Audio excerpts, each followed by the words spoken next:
봉독해 드리겠습니다. 구약 성경 시편 1편 말씀입니다.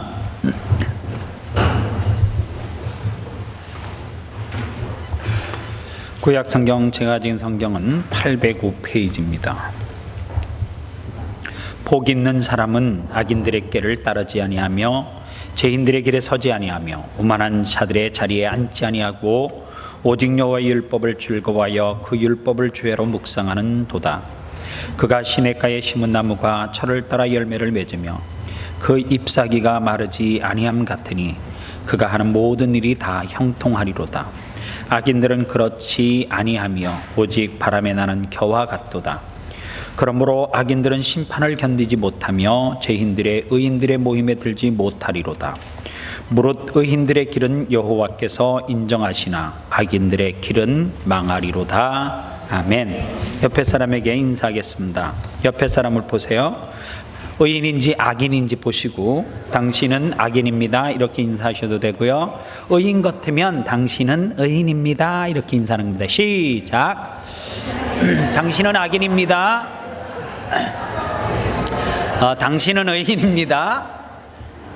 설교 말씀을 끝에 듣고 나서 의인인지 악인인지 내가 제대로 말을 했는가 답을 찾으시기를 바랍니다.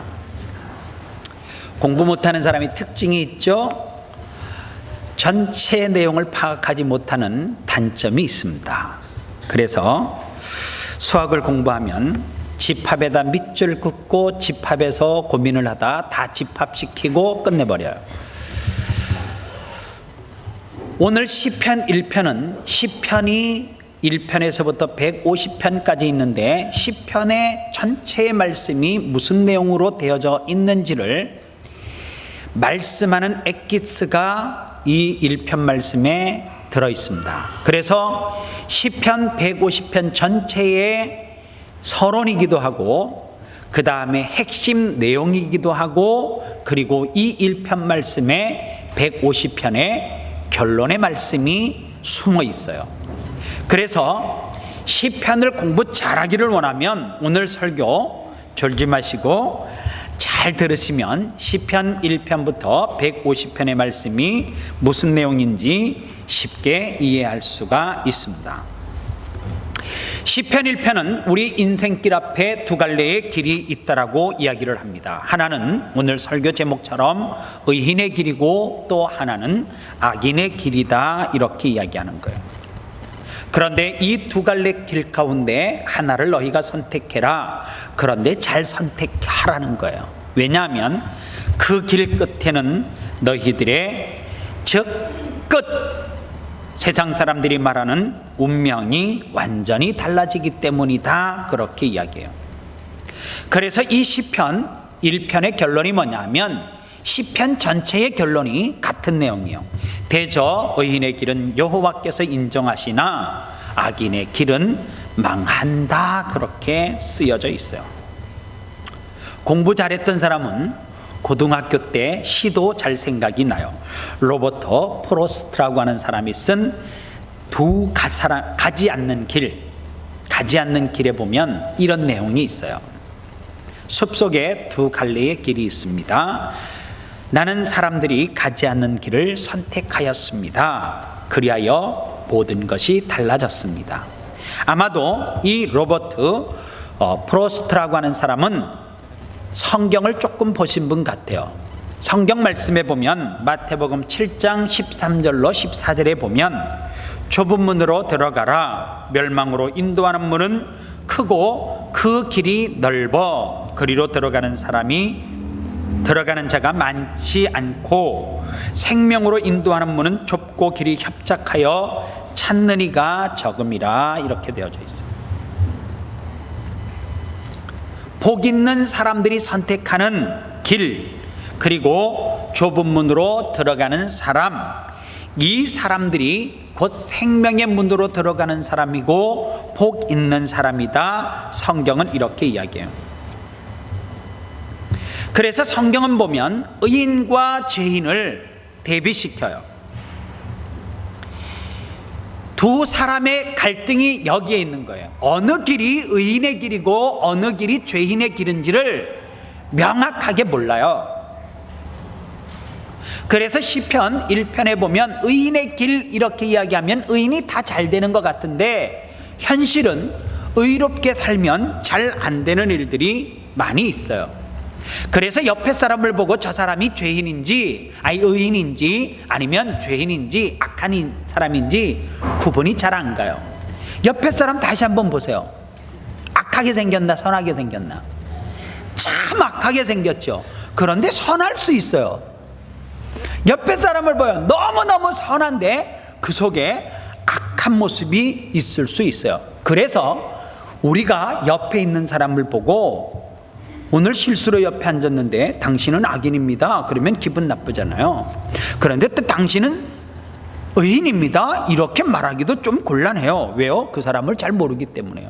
그래서 사람을요 의인인지 악인인지 구별하는 것은 결코 쉬운 것이 아니에요. 그러면 성경에서는 사람들이 잘 구분가지 않는 의인과 악인을 구분하는 시금석이 뭐냐? 의인과 악인을 구분하는 시금석은 하나님의 말씀에 대한 태도예요.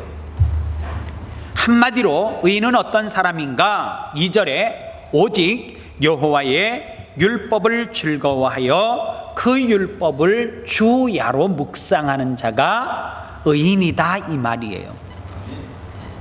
그러면 여러분들이 옆에 사람을 보고 대부분이 의인입니다 당신은 이렇게 말했겠죠?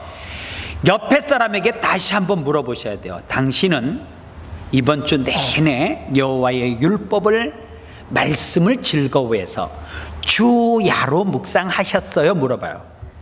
안 했으면 악인이에요. 인사 다시 바꾸죠. 한번 물어보세요.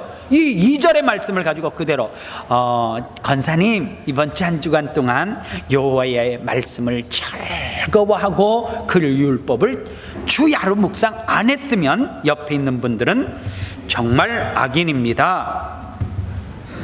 여러분들 여호와의 율법을 즐거워하고 주야로 묵상하는 사람이 의인인데 악인은 어떤 사람이냐? 1절에 이렇게 나와 있어요. 악인은 어떤 사람이라고요? 복 있는 사람은 악인의 꾀가 뭐냐 하면 아짜트라고 하는 히브리어예요. 이 아짜트라고 하는 말은 어떤 의미가 있느냐 하면 술수를 부린다 그 말이에요.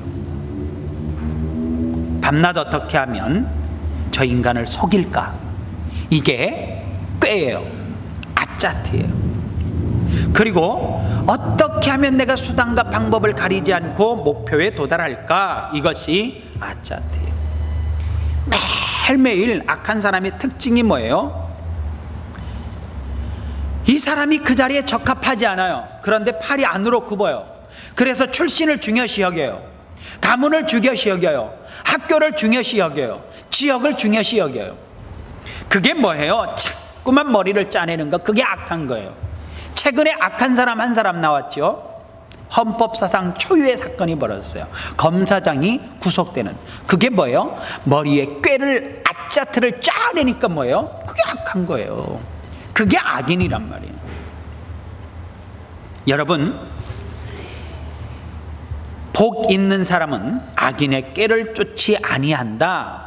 죄인의 길에 서지 아니한다. 오만한 자리에 앉지 않다. 여기에 보니까 세 사람이 등장해요. 악한 사람, 첫째 악인이 등장하고요, 두 번째 죄인이 등장하고 세 번째 오만한 자가 등장을 해요. 그러면 의인은 바꿔서 이야기하면 어떤 사람이에요? 악인이 아닌 사람, 죄인이 아닌 사람, 그리고 오만한 자의 자리에 앉지 아니하는 사람. 이 사람이 뭐예요? 의인인데 이것은 소극적인 접근 방법이에요. 악인은 한마디로 말하면 여러분들 기준이 없는 사람. 어떤 기준이에요? 여러분들 물건을 살 때에 공산품을 사면 무슨 마크가 있어야 돼요? 국제 공인 인증 마크가 있어야 되잖아요. 한국에는 KS 마크가 있어야 돼요. 누군가 책임을 진다 그 말이죠. 여러분들, 우리는 어떤 기준이 있어야 되느냐면 하나님의 말씀이 기준되는 그 기준이 있어야지만 악인이 아니다 그 말이에요. 여러분들, 하나님의 말씀의 기준이 없는 사람은 어떻게 살아가느냐? 사사기 21장 25절에 보면 그때에 이스라엘에 왕이 없으므로 사람이 각각 그 소견에 옳은 대로 행한다, 그렇게 이야기해요. 자기 생각이 맞아요. 자기가 기준이에요. 그래서 하나님이 기준이 아니고 말씀이 기준이 아니고 자기 생각이 기준이 되어서 각각 옳은 대로 행하는 것, 그게 뭐예요? 악한 사람의 특징이라는 거예요. 그래서요, 하나님의 말씀이 들어가 있지 않으면 우리는 가끔 세상 사람들을 보면서 야, 저 사람은 어떻게 저렇게 의롭게 살 수 있을까, 선할까 그러잖아요. 죄송하지만 하나님이 없고 하나님의 말씀이 그 사람에게 기준이 되지 않으면 그 사람은 어떤 사람이에요? 악한 사람이에요. 왜요? 하나님이 기준이기 때문에 그래요. 하나님의 말씀이 기준이기 때문에 그렇다는 거예요.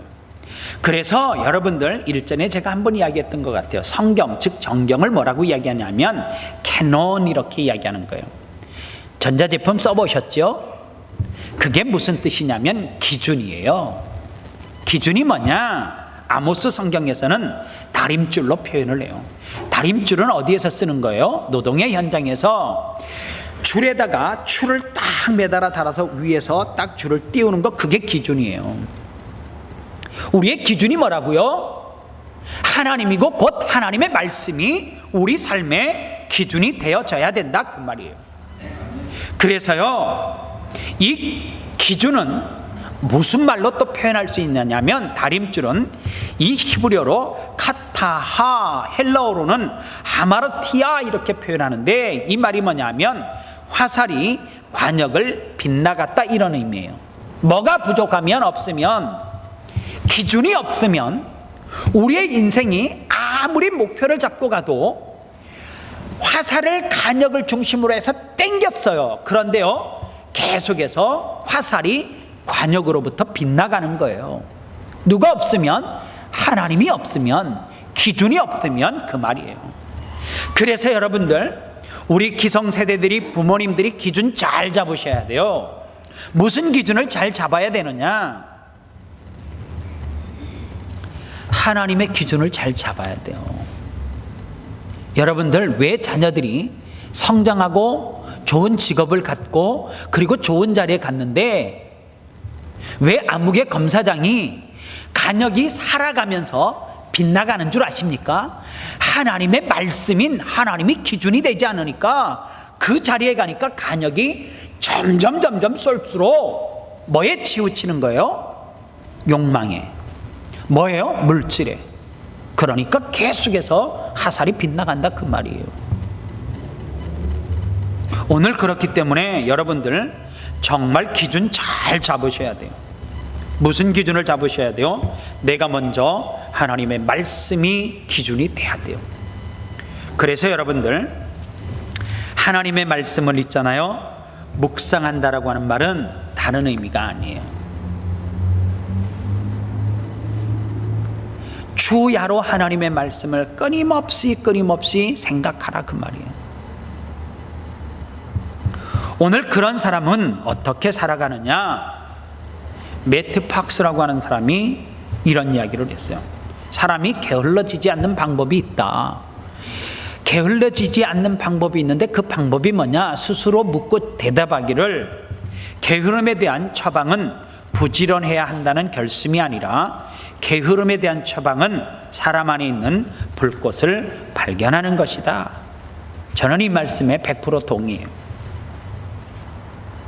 나 열심히 이제 살아야지 그러면서 우리 학교 다닐 때 계획표 세워봤잖아요.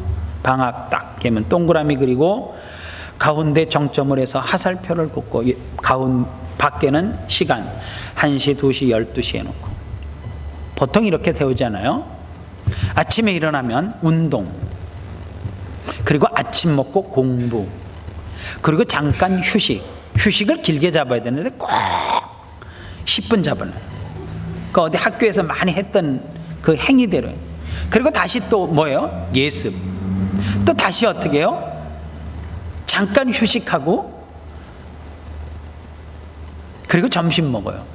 그리고 점심 먹고 나서 보통 자는데 점심 먹고 또 바로 공부한다고 하룻밤을 길게 써놔요. 3시간. 그리고 이제 오후 되니까 어떻게 해야 돼요? 엄마 심부름 꼭 들어가죠. 그리고 또 하나 들어가요. 착한 일 안 하면서. 그리고 다시 공부 저녁. 밤에 잠자기 전까지 TV는 거의 없죠. 그리고 전부 다 예스 폭스 뭐를 그러면 게을러지지 않던가요? 아니에요. 우리 속에 불꽃을 발견해야 돼요. 불꽃이 뭐냐?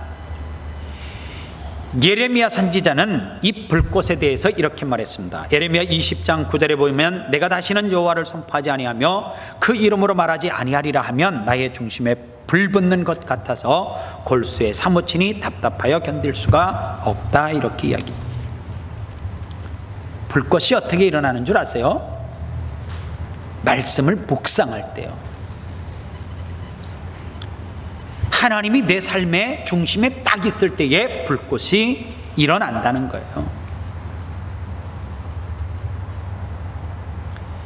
여러분들, 우리가 하나님의 불꽃, 하나님이 우리 속에 역사하기 시작하면 그 불꽃을 은혜로 표현할게요. 그 은혜가 내게 넘치면은 주를 위해서 일하고 싶어서 견딜 수가 없어요. 그러나 반대로 불꽃이 사그라들면 아무것도 하기 싫은 거예요. 이 불꽃을 다른 말로 표현하면 사명이에요. 하버드 대학교 총장을 지냈던 나단 푸시라고 하는 사람이 젊은 사람들에게 여러분들이 젊었을 때에 필요한 4가지가 분명히 있는데, 첫 번째가 흔들 수 있는 깃발이 있어야 된다. 두 번째로는 부를 수 있는 노래가 있어야 되고, 세 번째로는 믿을 수 있는 신조가 있어야 되고, 마지막 4번째로는 따를 수 있는 지도자가 있어야 된다. 그렇게 이야기했어요. 오늘 우리 아름다운 교회 성도들에게 그대로 다 연세가 있던 적던 여러분들 흔들 수 있는 깃발이 있으세요? 여러분들 부를 수 있는 노래가 있어요? 여러분들 믿을 수 있는 신조가 있고 따를 수 있는 지도자가 있습니까? 이거 하나로 딱 묶으면 우리가 믿고 따라야 될 분은 예수 그리스도 하나님, 하나님의 말씀을 주야로 묵상하고 그 말씀대로 살아가는 그 불꽃이 사명이 우리에게 있으면 여러분들 흔들 수 있는 깃발 생기고요, 여러분들 부를 수 있는 노래 확실하게 있고요, 따를 수 있는 신조도요, 그리고 따를 수 있는 지도자도 있어요. 오늘 이것이 우리 가운데 결론으로 정리를 해보면 뭐가 필요해요? 우리의 삶의 중심에 하나님이 배제된 삶은 결국에 인생의 끝에 가면 갈수록 간욕으로부터 멀어진다, 그 말이에요. 여러분들 올림픽 되면 우리나라 양국이 참 강하잖아요. 뭐 밖에는 4점 5점 이런 거는 점수로 우리는 본 적 없죠. 우리나라 선수는 전부 다 보면 9점이나 10점에 갖다 써요. 정말 실수하면 8점. 근데 10점 가운데 렌즈를 탁 박아놓은 데가 딱 그러잖아요. 한 가운데 정중앙 딱 맞추면. 여러분들, 이 10점 만점에다 우리가 간역을 조준해도 우리의 인생이 목표점이 다르면, 예수 그리스도 하나님이 말씀이 우리 속에 없으면 내가 분명히 정중앙을 조준했는데 계속해서 인생의 간역이 빗나간다, 그 말이에요. 그래서 우리가 그 인생의 간역이 빗나가지 않기 위해서 뭘 해야 되느냐? 여호와의 말씀, 율법을 주야로 묵상해야 된대요. 묵상한다라고 하는 말은 히브리어로 하가예요. 이 하가는 부드럽게 소리내서 읽는다예요. 우리는 묵상 그러면 전부 다 손 모으고 눈 지그시 감고 조는 것을 묵상이라고 말해요. 말 안 하는 것을 묵상이라 그래요. 하가, 부드럽게 소리내어서 읽는다, 그 말이에요. 이것을 좀 더 이해하기 쉽게 표현하면 다른 게 아니라 묵상은 이런 거예요. 서당에서 천자문을 배우는 이 사람들이 양반 다리를 하고 하늘 천 따지 건물현 이렇게 하는 거, 이게 묵상이에요. 아셨어요? 그러니까 제발 하나님의 말씀을 묵상합시다. 그러면 좀 해요. 좀 말씀을 어떻게 해요? 주야로 읽어요. 좀 하나님의 말씀을 읽어야 돼요. 너무 하나님의 말씀을 안 읽어요. 오늘 여러분들 하나님의 말씀을 묵상하다가 하나님을 체험해봐야 돼요. 오늘 집에 꼭 돌아가시면 예레미야 23장 말씀을 묵상해 보시기를 바랍니다. 이거는 예수 믿는 사람들이 꼭 한 번은 체험해야 돼요. 예레미야 23장 9절에 보면 내 중심이 상하며 내 모든 뼈가 떨리며 내가 취한 사람 같으며 포도주에 잡힌 사람 같으니 이는 여호와 그 거룩한 말씀을 인함이라. 하나님의 말씀을 묵상하는 가운데 조용히 소리내서 읽는 가운데 예레미야가 무엇을 체험해요? 내 중심이 상하며 내 모든 뼈가 떨리며 내 취한 사람 같고 포도주에 사로잡힌 사람 같다. 하나님의 말씀을 읽는 가운데 감동을, 은혜를 체험하는 거예요. 뼛속까지 떨리는 체험을 하는 거예요. 그런 체험해 보신 적 있으세요? 하나님의 말씀을 읽다가 묵상하다가 하나님의 말씀이 내게 불꽃으로 확 와 닿아가지고 너무너무 두렵고 떨림으로 내가 죄인임을 철저하게 깨닫고 회개했던 그런 체험들이 있단 말이에요. 제가 이렇게 체험을 한번 해보니까요, 제 혀에서 뭐가 나가는 줄 아세요? 정말 불이 나가는 걸 느끼겠더라고요.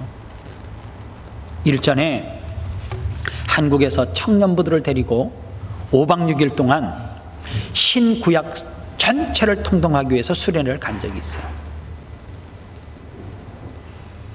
구약의 말씀을 다 읽었어요. 6일 동안 성경을 한 번에 다 읽으려고 하면 잠을 거의 자지 않고 읽어야 돼요.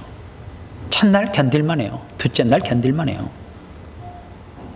구약을 띈다라고 하는 그 기대 가지고 3일 반나절 4일까지 견딜만 해요. 신약으로 들어서면은요, 그때서부터 사람이 힘들고 지치기 시작해요. 한 자매가 그 가운데 나이가 최고 많았어요. 그 자매 이름이 천세경이에요. 그 자매가 갈까 말까. 왜 갈까 말까 했냐면 나이가 너무 차이 나니까. 40이 넘었는데 그냥 청년이었어요. 20대 많아봐도 30대 초가 있는데 훌쩍 넘어서 갈라니까 그렇잖아요. 가자고, 제가 무조건 가자고. 그런데요, 신약성경 사복음서를 읽는데 별의별 방법으로 다 졸지 못하게 하려고, 두 사람이 짝을 해서 읽다가 누가 틀리면 받아서 읽다가 전체가 읽다가 막 바꾸는 거예요. 사복음서를 딱 시작했는데요, 이 자매가 흐느껴 울기 시작하는 거예요. 자기 차례가 됐는데 읽지를 못해요. 처음에는 휴지로 자기 콧물을, 눈물을 훔치다가, 훔칠 수 있는 눈물이 아니에요. 그냥 성경에 그냥 정말로 눈물이 툭툭툭툭 쏟아져요. 성경을 중단하고 아무도 말을 못하는 거예요. 은혜가 없던 사람은 저 누님이 왜 저러지? 멍한 얼굴이에요. 한참을 있다가 이 하나님의 말씀을 읽는데 자기는 패션 오브 크라이스트 이런 거를 보고 울기는 했대요. 영화를 보고 감동이 돼서 그 아픔이 너무너무 힘들 것 같아서 울기는 했는데, 하나님의 말씀을 읽는 가운데 예수 그리스도께서 나를 위해서 죽으셨다라고 하는 것이 처음으로 믿어지고, 그래서 자기 속에 있는 죄들이 부끄러워서 곁들 수가 없고 두려움과 떨림이 있어서 말씀을 도저히 읽을 용기가 나지 않을 정도로 자기가 죄인임이 속속들이 드러나더라는 거예요. 예레미야 선지자가 체험했던 거나 그 자매가 체험했던 거랑 뭐가 틀려요? 뼛속까지 뭐가 있어요? 두려움과 떨림이 있다는 거예요. 의인과 악인의 결론이 뭔 줄 아세요? 의인은 저는 시냇가에 심겨진 나무가 시절을 쫓아 가시를 맺으며 그 잎사귀가 마르지 아니함 같으니 그 행사가 다 형통하리로다. 이게 악인의 끝이에요. 여러분들, 우리가 마를 것 같지요? 절대요. 왜요? 시냇가에 심겨진 나무와 같대잖아요. 시냇는 누구예요? 예수 그리스도. 예수 그리스도가 곧 뭐예요? 생명의 젖줄. 그러니까 예수 그리스도로부터 멀어져 있는 사람은 가뭄이 오면 말라 죽어요. 맞죠? 오늘 예수 그리스도는 우리에게 있어서 송수관이에요. 우리 한국의 근로자들이 저 중동에 가서 열심히 일을 했을 때에 다른 일 하러 간 거 아니에요. 송수관 연결하러 갔어요. 그런데 보세요. 송수관이 문제가 있으면 그 사막 한가운데 있는 사람들이 물의 혜택을 받아요, 못 받아요? 못 받죠. 그게 끊어지거나 그게 터지면 물줄기가 그곳으로 가지 않아요. 그래서 여러분들, 주님은 우리에게 있어서 뭐와 같아요? 시냇가와 같은 거예요. 그 물이 마르지 않아요. 우리는 그 곁에서 무엇을요? 송수관에서 흘러가는 물줄기를 빨아먹고 살아가는 존재예요. 또 하나, 우리가 송수관의 역할을 또 감당해야 돼요. 왜요? 주님은 뭐예요? 큰 저수지예요. 그리고 우리는 뭐예요? 송수관이에요. 그리고 세상은 뭐예요? 사막에 심겨져 있는 동네와 같은 거예요. 우리가 하나님의 말씀을 주야로 묵상하지 아니하고 우리가 정신 차리지 않으면, 하나님이 우리의 삶의 기준이 되지 않으면, 다림줄이 흔들리면 관역이 계속해서 빗나가요. 그래서 세상 사람들은 하나님을, 예수님을 직접 못 봐요. 누구를 통해서 봐요? 우리를 통해서, 우리라고 하는 믿음의 성도의 거울을 통해서 누구를 보는 거예요? 하나님을 보는 거예요. 그래서 우리는 세상에 뭐라고요? 기준이에요. 기준이 흔들리면 세상 전체가 흔들린다라고 하는 사실입니다. 악인의 결과는 어때요? 오늘 성경에 보니까 겉으로 볼 때는 대단해요. 기세등등해요. 그러나 실제 내용은 어때요? 4절로 5절에 보니까 악인은 그렇지 않으며 오직 바람에 나는 겨와 같도다. 그러므로 악인은 심판을 견디지 못하며 죄인이 의인의 해중에 들지 못하다. 바람에 나는 겨가 뭔 줄 아세요? 지금은 시골 가도 잘 안 사용해요. 키라고 알죠? 키는 두 가지 용도로 썼어요. 하나는 이불에다 오줌 싸면 소금 얻으러 갈 때 키를 덮어 썼어요. 안 해보셨죠? 저는 한 번 해봤어요. 바람에 나는 겨를 어떻게 털어내느냐, 키질을 정말 잘하는 사람은 언덕 위에 올라가요. 그래서 바람이 부는데 엉덩이 등을 대고 한번 휙 던지잖아요. 바람이 싹 불면서 겨는 날아간다. 이게 바람에 나는 겨예요. 그러나 알곡은 어떻게 해요? 키질을 하면 할수록 안으로 들어와요.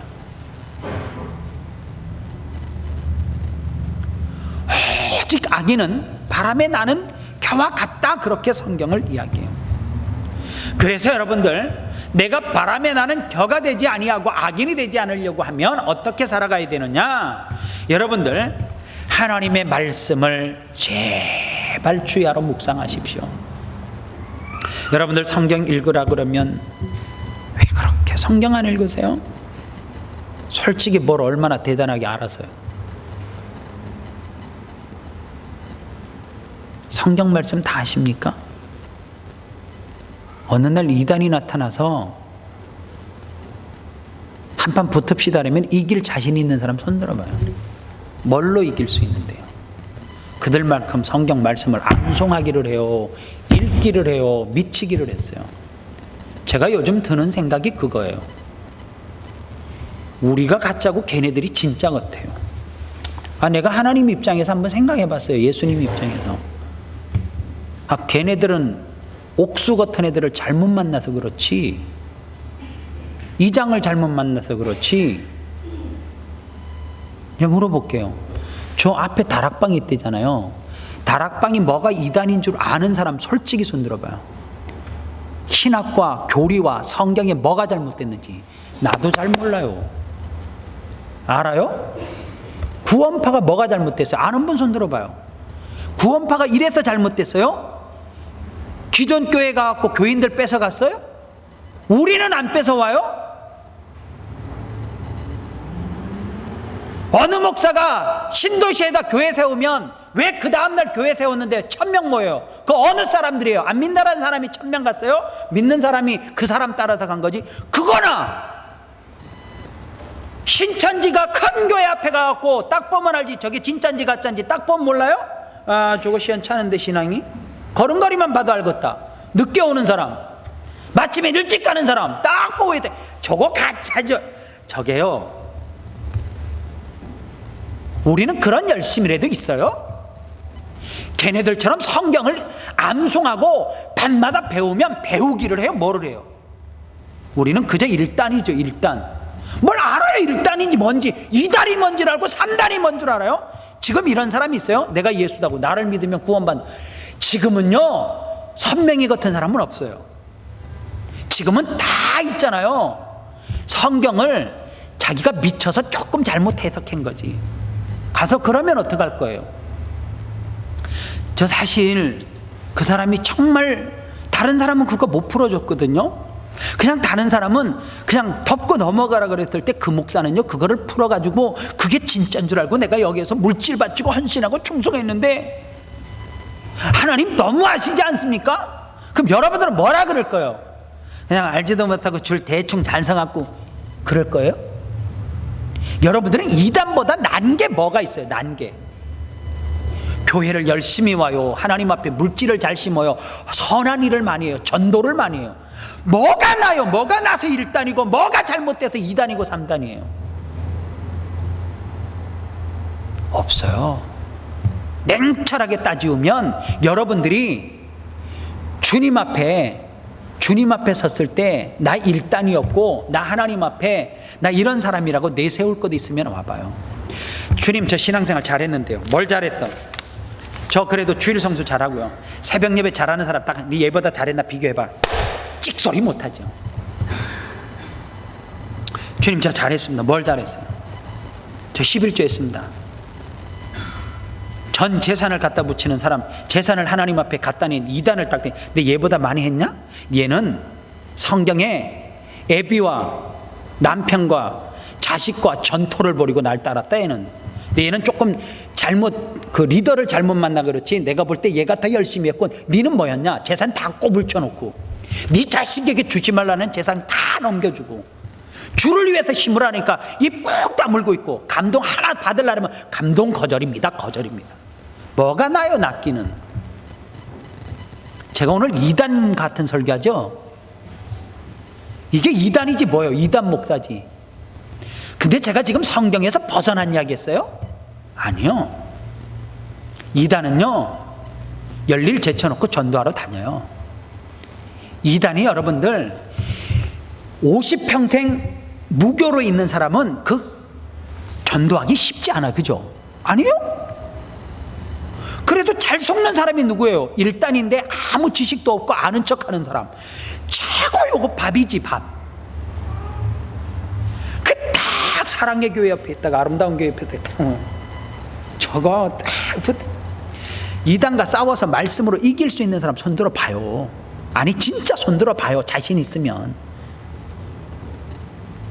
신천지가 뭐가 2단인지, 최근에 2단들이 뭐가 2단인지 알고나 2단이라 그러는 사람 손들어 봐요. 없잖아요. 우리가 의인이라고요?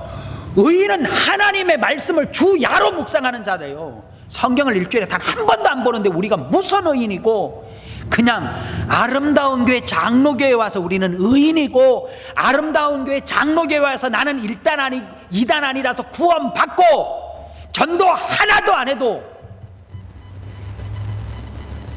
착각하지 마세요. 절대로 신앙은 착각하지 마세요. 의인이 어떻게 이렇게 살아요? 의인이 미워하고 시기하고. 저 이런 집 봤어요. 아내가 2단에 빠졌네요. 남편이 어느 날 빠졌어요. 자식이 빠졌어요. 부모 형제들이 다 뜯어 말려도 안 떨어져요. 아내가 그것이 기준이라고 남편에게 제시했어요. 남편이 그것이 기준인 줄 알고 믿고 확신을 가지고 가. 자녀들도 가요. 여러분들은 이 다림줄 기준점이 있냔 말이에요. 여러분들의 자녀들이 여러분들보다 신앙생활 더 잘해요. 교회 가지 마 그러면, 아빠가 오늘 교회 가지 말자 그러면 여러분들의 자녀가 아빠 미쳤어? 아빠 지금 제정신이야? 그런 자녀, 믿음이 있는 자녀 있으면 손 들어보세요. 있어요? 엄마가 오늘 놀러가, 좋아라. 그게 지금 일단 정상적인 신앙생활을 하는 저와 여러분들의 기준점이란 말이에요. 무슨 기준이 학원 때문에 학원 간다고 주일날 예배 오는 것을 가지 마라 하고, 무슨 기준이 12학년 되면 고3 되면 야 공부하니라고 야 교회 활동하지 마, 이게 무슨 기준이에요? 이게 1단이에요? 누가요 1단이라 그래요? 2단은요 적어도 총 안 들어야 되면, 살인하지 말라 그것 때문에요 총 들지 말라 그러면 목숨 걸고 감옥에 가도 2단은요 군대 안 가요. 총 안 들려고. 군대 가면 다 사람 죽여요? 아니잖아. 근데 그것이 진리인 줄 믿고 끝까지 안 해. 우리는 뭐예요? 이러면 이렇게 타협하고 저러면 저렇게 타협하고, 세상 사람들이 예수 믿는 사람이 하지 말아야 되는 거 다 속여가면서 다 하고, 그리고 우리는 의인인 척하는 거죠. 무하마드 알리 아시죠? 조 프레이저라고 하는 권투 선수가 당대에 있었어요. 둘은 라이벌이었습니다. 그런데 두 사람이 참 한 시대를 풍미했던, 권투를 좋아했던 사람은 조 프레이저가 누군 줄 알아요? 무하마드 알리보다 키도 적어요. 땅딸방해요. 그런데 이 조 프레이저는 물러나는 법이 없어요. 알리한테 조 맞아도 계속 가가지고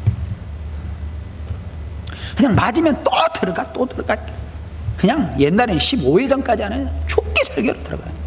그런데 조 프레이저가 기가 막힌 이야기를 했어요.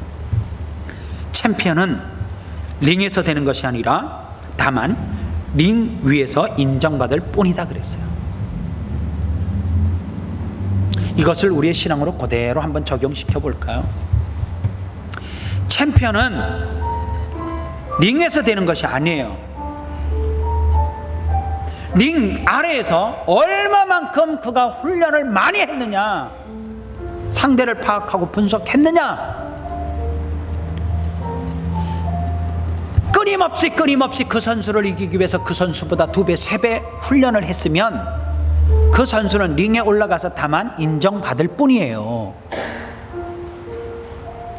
성도는 뭐예요?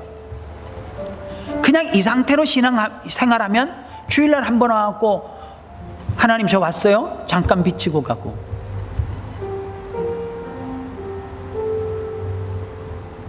일주일 내내 하나님의 말씀을 주야로 묵상하기는커녕 예수와 전혀 상관없는 삶을 살고, 그리고 우리는 착각해요. 나는 이단도 아니고 아름다운 교회에서 신앙생활했기 때문에 천국 갈 거라고. 아니요. 천국 가면 놀라는 일 생긴다며요. 무슨 놀라운 일요? 쟤는 올 것 같은데 못 오고 못 올 것 같은 애들이 온다고. 그게 혹시 이단은 아닐까? 우리가 생각하는. 왜 성경은, 베드로는 아비와 친척을 다 버리고 전토를 벌이고 주님을 따랐는데, 우리는 성경이 쓰여져 있음에도 불구하고 그렇게 하지 못하면 최선을 다해서 신앙생활을 해야 됨에도 불구하고 우리는 매일 좀 더 우리보다 가면 쟤는 예수에 미쳤나 봐. 미치는 게 정상이죠. 왜 미치지 않고 미친 사람을 욕해요? 그리고 우리는 얄팍하게 나는 오직 의인은 믿음으로 말미암아 살리라. 예수 그리스도를 믿으면 구원 받는데, 아니요. 링 위에서 인정받기 위해서, 하나님에게 인정받기 위해서 링 아래인 이 땅에서 우리의 살아가는 모습이 정말 중요해요. 무슨 신앙이 가면 갈수록 더 흐리멍텅해집니까? 초점을 잃어가요.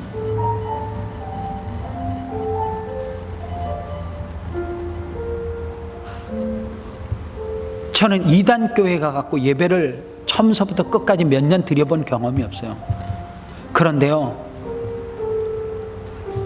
그 사람들은 나처럼 이런 안타까운 설교를 매 예배 시간마다 할까? 담배 끊으세요. 술하지 마세요. 11조 좀 제발 하고 신앙생활. 이야기를 2단 교회 목사들은 해마다 매 순간마다 그것을 반복해서 녹음기 돌리듯이 또 돌리고 할까? 전도하라고 하는 이야기를 또 매일 할까?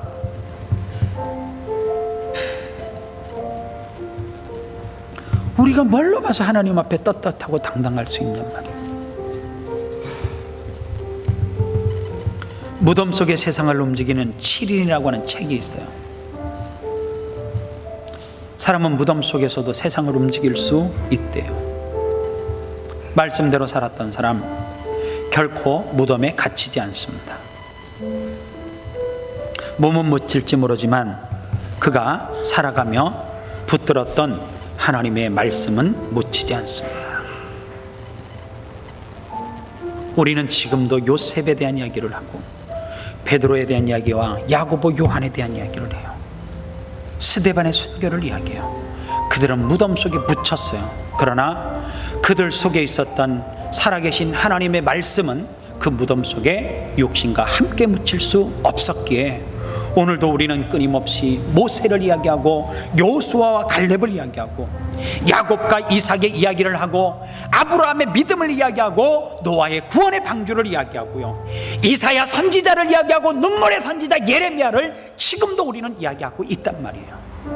우리는 지금도 믿음의 선배 가운데 손양원 목사님을 이야기하고 우리는 지금도 신앙생활하면서 주기철 목사님의 순교의 정신을 이야기한단 말이에요. 살아있는 사람이 누가 있어요? 그들은 다 무덤 속에 갔어요. 그러나 그들을 가두지 못하는 것은 뭐예요? 그들 속에 살아 역사하고 일하셨던 하나님의 말씀은 지금도 우리 가운데서 뭐하고 있어요? 일하고 계셔요. 과연 내가 죽으면, 내가 무덤에 묻히면 나는 과연 뭐가 남을까? 여러분들은 뭐가 남아요? 누구에게 여러분들의 믿음이 해자돼요? 오늘 심각하게 저와 여러분들 의인인지 악인인지 점검하세요. 의인? 그냥 교회 왔다 갔다 한다고 의인이라고 말하기 쉽지 않아요. 20년 30년 신앙생활 했는데 그게 무슨 소용이 있어요? 주를 위해서 한 것이 뭐가 있어요? 목사님, 저 주방에서요, 저 뭐요? 아니에요. 절대로. 천국은 있잖아요.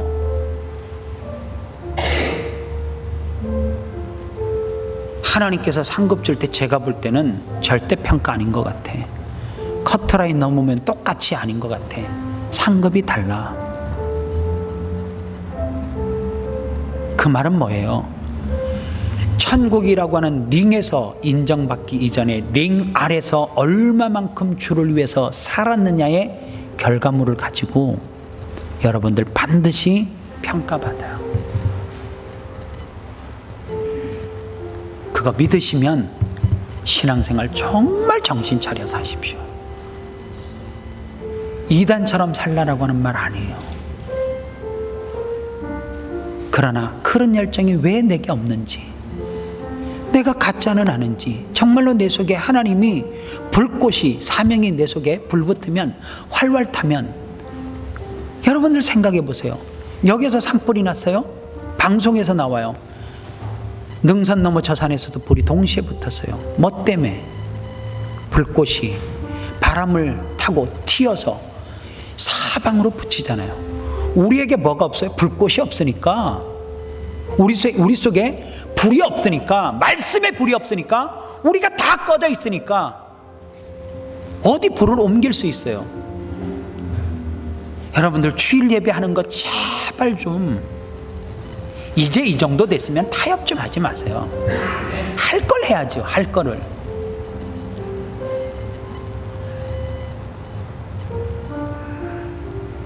이 예배가 마지막이라고 하면 어떻게 그게 타협이 돼요? 세상 일 때문에. 이 예배를 어떻게 설렁설렁 대충대충 정신 안 차리고 드릴 수 있냔 말이에요. 사랑하는 여러분, 오늘 저는 이 말씀을 읽어드리고 말씀을 마감할 거예요. 누가복음 21장 23절이에요. 천지는 없어지겠으나 내 말은 없어지지 아니하리라. 기도하겠습니다. 하나님 감사합니다.